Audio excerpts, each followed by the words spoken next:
When everything around you begins to collapse, when the noise of the world becomes so deafening that you can hardly hear your own thoughts, there comes a voice that cuts through the chaos, a quiet, gentle whisper that says, "Breathe, rest, and watch what I'm about to do." That voice is not commanding you to do nothing. It's commanding you to do something far more difficult, to be still. Stillness in the midst of turmoil is one of the greatest tests of faith a human being can face.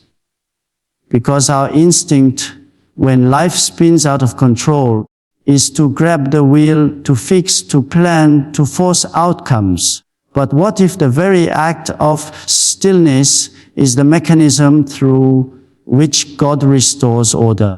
What if your silence is the stage He needs to perform His next miracle? You see, chaos is not always your enemy. Sometimes chaos is the classroom where faith is taught. When you are surrounded by uncertainty, when plans collapse and the path ahead seems hidden, that's where you learn whether your peace depends on external stability or on internal trust. God's command to be still is not about freezing in fear, but about finding discipline in surrender. Stillness is strength restrained. It's the decision to stop wrestling with the storm and start listening for purpose within it.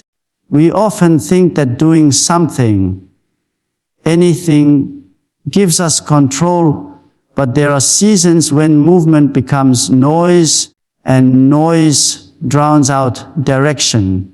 There are moments when God deliberately allows your efforts to fail, not because He wants to punish you, because He wants you to learn the profound truth that your striving cannot substitute for His sovereignty. You can't force open doors that He has closed, and you can't close doors that He has decreed will remain open. So, when He says breathe, it's not an invitation to apathy. It's a call to recalibration. To breathe is to return to the rhythm of creation. The first thing humanity ever received from God was breath, divine life moving into fragile clay. Every time you breathe, you are reminded that you are sustained not by your own willpower, but by the unseen mercy that keeps your heart beating and your lungs expanding.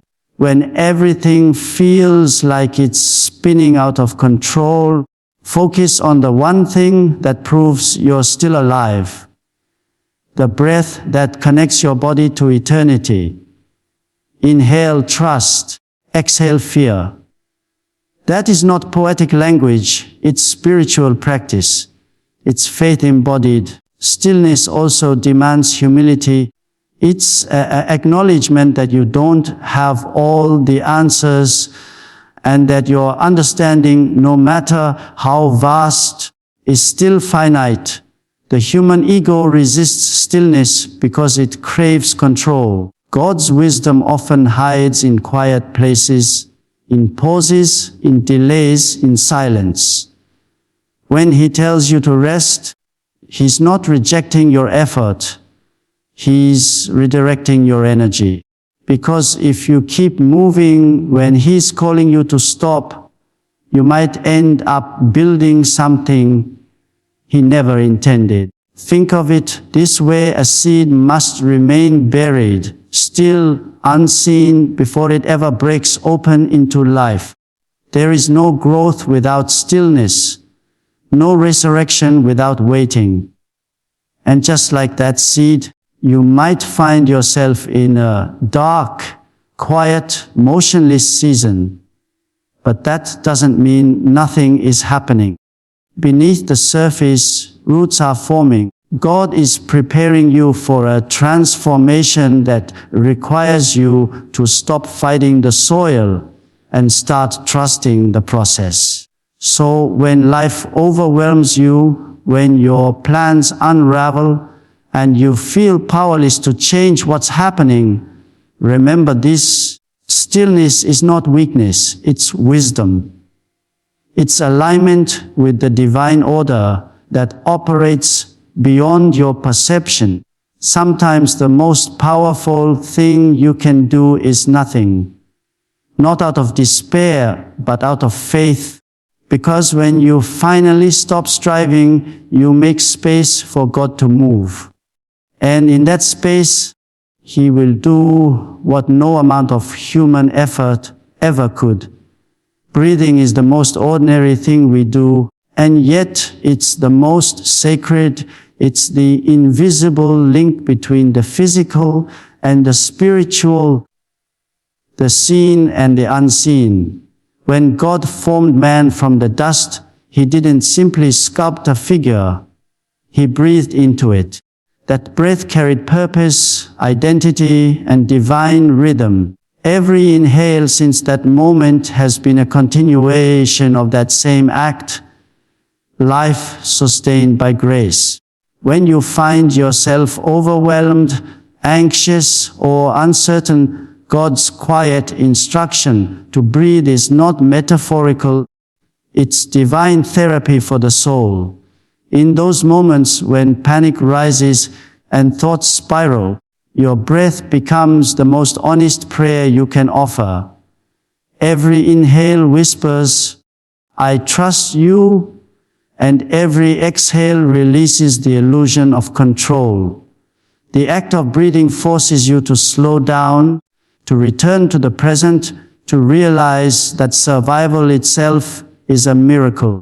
It draws you back to the simplicity of being alive in this moment, right where you are, held by a power far greater than your understanding. We live in a culture that prizes speed and productivity. We breathe shallowly, rush constantly, and wonder why peace feels out of reach. But peace isn't found in acceleration, it's found in alignment. When God says breathe, He's calling you back to your center, back to the awareness that you are not sustained by your striving, but by His Spirit. It's a reminder that the breath within you belongs to Him, and the moment you acknowledge that, you begin to experience freedom. Breathing with intention transforms panic into prayer, tension into trust. It anchors you when the waves of life try to pull you under. It tells your soul that even when everything around you is uncertain, God's presence within you remains constant.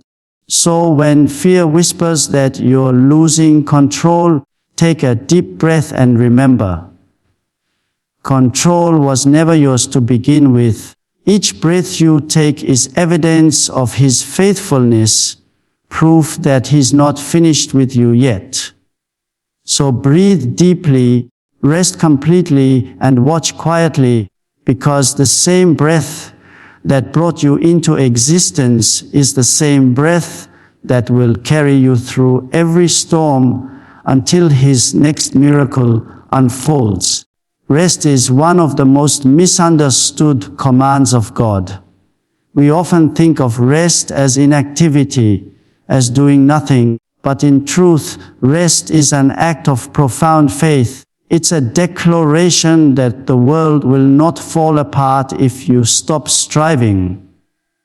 When God calls you to rest, He's not asking you to abandon responsibility. He's asking you to surrender anxiety. There's a difference. Rest is not the absence of movement. It's the presence of trust. It's that quiet confidence that says, even when I can't see it, God is working. We live in an age where exhaustion has become a badge of honor. People equate constant busyness with purpose and endless motion with progress. But not all movement is meaningful. You can be running fast and still be going nowhere. God, in His wisdom, calls you to step away from the noise, to lay down your endless to-do lists, and to understand that your value is not determined by how much you produce. The same God who rested on the seventh day after creating the universe is inviting you to do the same. Not because He needs your rest, because you do. When you choose rest, you make a spiritual statement. You're saying that you trust God to manage what you cannot. You're saying that your life is not held together by your hands, but by His. In moments when you feel pressure to keep pushing, to keep solving, to keep fighting, rest becomes your greatest resistance. It's the refusal to be enslaved by fear or pride. Rest tells heaven, I trust you, and tells the world, I am not my performance. But rest doesn't mean detachment or laziness. It means pausing long enough to hear God's direction again. Sometimes you're not called to move forward until you've stopped long enough to remember who's leading you. God's rest isn't just about recovering your strength. It's about realigning your soul. It's that sacred moment where you stop chasing outcomes and start listening for purpose. It's when you quiet the noise of the world long enough to hear the whisper that says, you are enough. I am with you. The truth is, many people never see the fullness of what God is doing in their lives because they never stop long enough to notice it.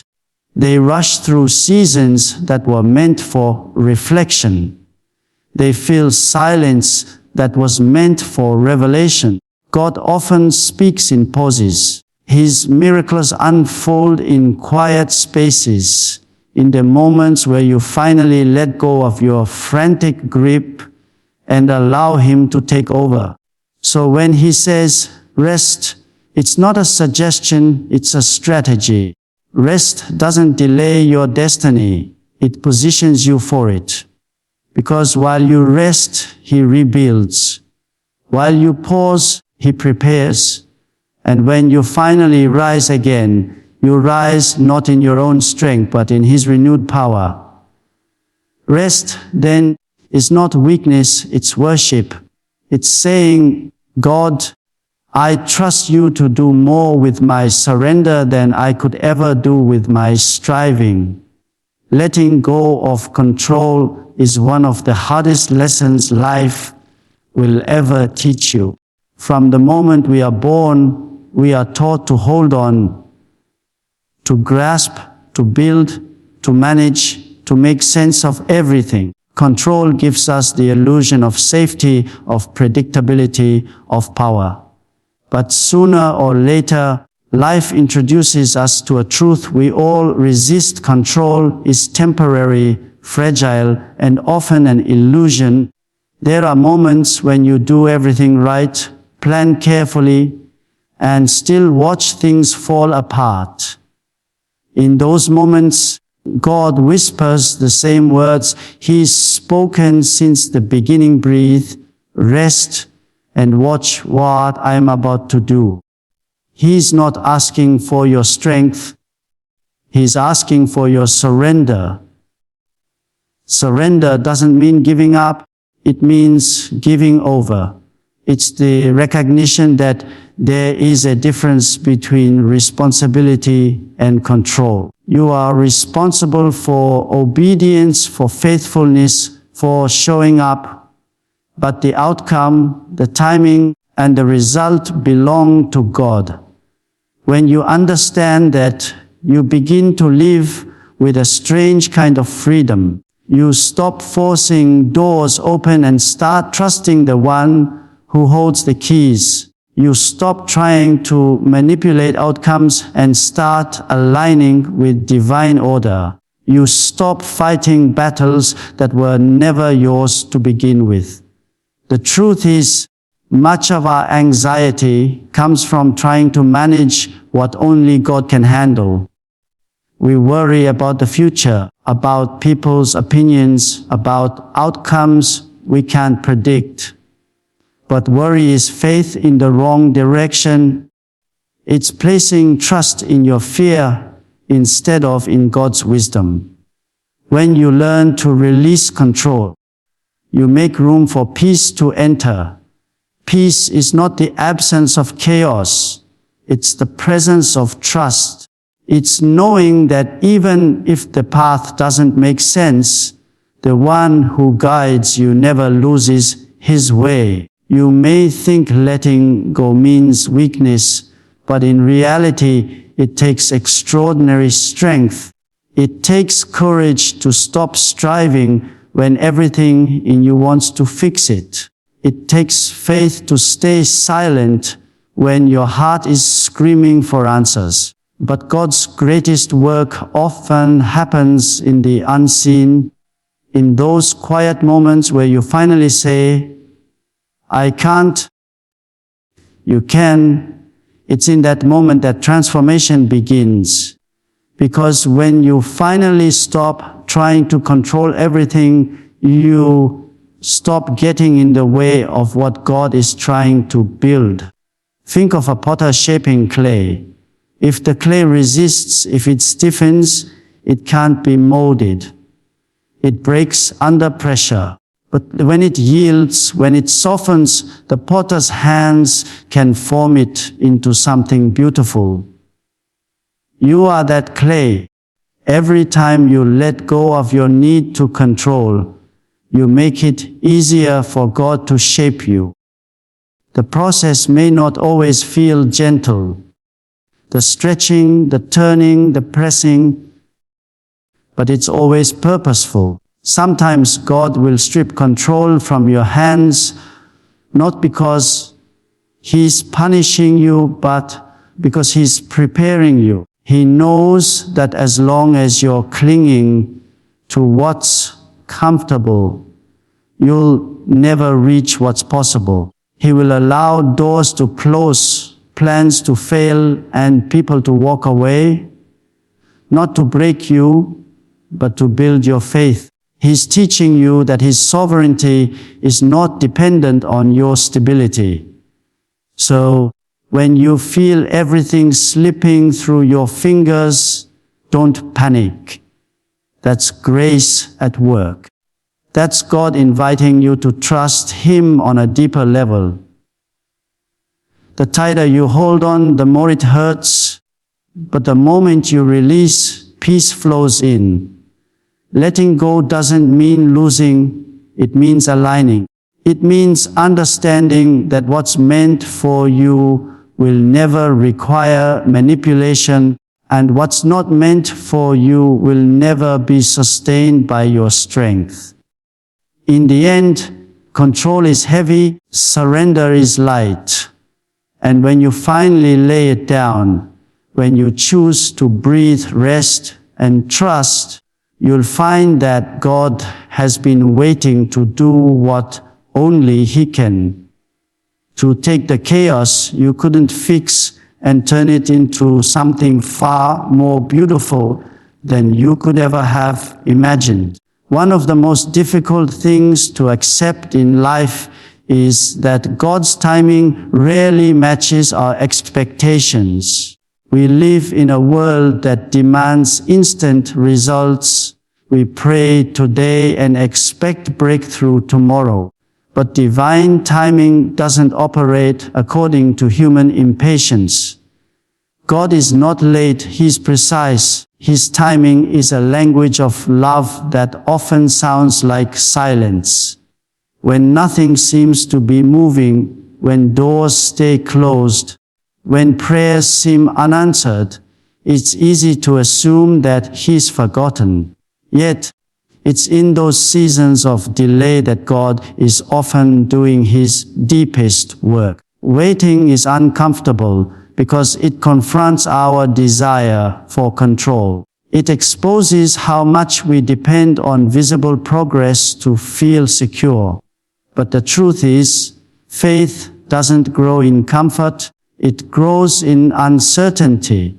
God's timing teaches us to trust beyond what we can measure. You may not see the evidence of His hand, but that doesn't mean He's not at work. The seed buried in the soil looks lifeless, yet beneath the surface, roots are forming, foundations are strengthening, and unseen growth is taking place. When God asks you to wait, He's not denying your prayer.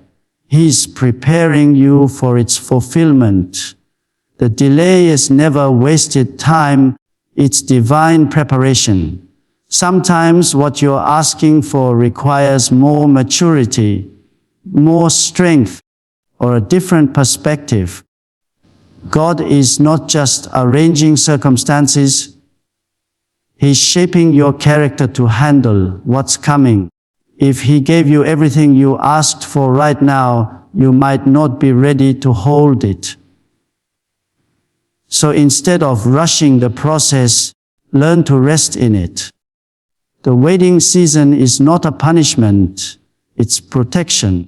There's beauty in learning to trust that timing, because when it finally happens, when the doors swing open and the pieces fall into place, you'll realize that it could only have worked that way at that exact moment. Every delay, every disappointment, every detour was leading you here. God's timing may confuse you, but it will never betray you. The moment He moves, it will make perfect sense why He didn't earlier. It takes faith to keep believing when there's no visible progress, but that's the kind of faith that moves mountains. Quiet, steadfast, patient faith. The kind that says, even when I can't see it, I know you're working. Because He is. And when the time is right, what once seemed impossible will unfold effortlessly. His pace might frustrate your plans, but it fulfills your purpose. So breathe, rest, wait, because in His perfect timing, God will reveal why the silence was sacred, why the delay was necessary, and why the wait was always worth it. There comes a moment after all the waiting, the breathing, the surrendering, when suddenly things begin to shift. The silence breaks, the weight lifts, and you start to see what God has been doing behind the scenes all along. It doesn't happen with noise or spectacle. It happens with quiet clarity. You realize that every delay, every detour, every unanswered prayer was preparing you for this moment. God's revelation often arrives not when you're striving, when you finally stopped fighting. That's when He whispers, "Now watch what I'm about to do." It's in the stillness that revelation takes root. When you've breathed through the pain, rested in the waiting, and released control, you create space for divine insight to enter. God begins to show you why the chaos had to happen, why certain people had to leave, why some doors had to close, and why you had to be alone for a while. What once felt like punishment begins to look like protection. What once seemed like delay begins to look like divine orchestration. The revelation isn't just about what He's doing. It's about who He's shaping you to become. We often expect revelation to come with fireworks, but it usually comes in a whisper, in the quiet recognition that God has been faithful all along. You start to see that nothing was wasted. The nights of uncertainty, the tears, the silence, all of it was sacred ground. It was there in the hidden places that your faith matured. You learned to depend not on signs but on trust. You learned to live not by sight, by surrender. Revelation in this sense is not merely information. It's transformation. It changes how you see everything. When God moves, it's never small. He doesn't just fix what's broken. He restores what was lost. He doesn't just give back what was taken. He multiplies it.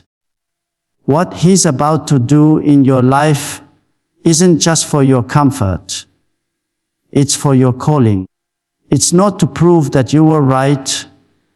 It's to reveal that He was always in control. And when that revelation dawns, gratitude replaces frustration. You begin to thank Him not only for what He gave, but also for what He withheld. You understand that if He had answered your prayer when you demanded it, you would have settled for less than His best. This is the beauty of divine timing. It humbles you and exalts you at the same time.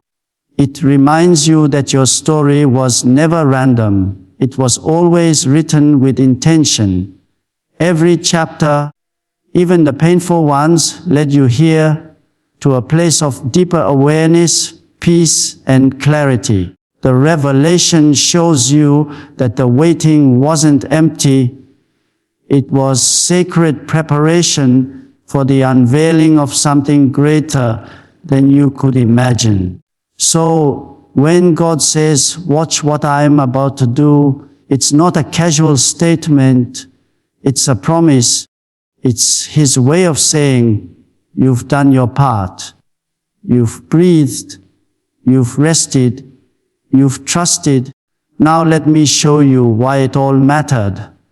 And when He moves, it will be undeniable. The same mountains that once intimidated you will now witness your victory. The same pain that once broke you will become the platform for your purpose. All along, He was not just writing a story of survival. He was writing a story of redemption. So stand still now, not in fear but in expectation, because the God who asked you to breathe and rest is the same God who is now ready to reveal, to restore, and to remind you that He was working in every unseen moment. What He's about to do won't just change your situation, it will change your perspective, your purpose, and your understanding of His love forever.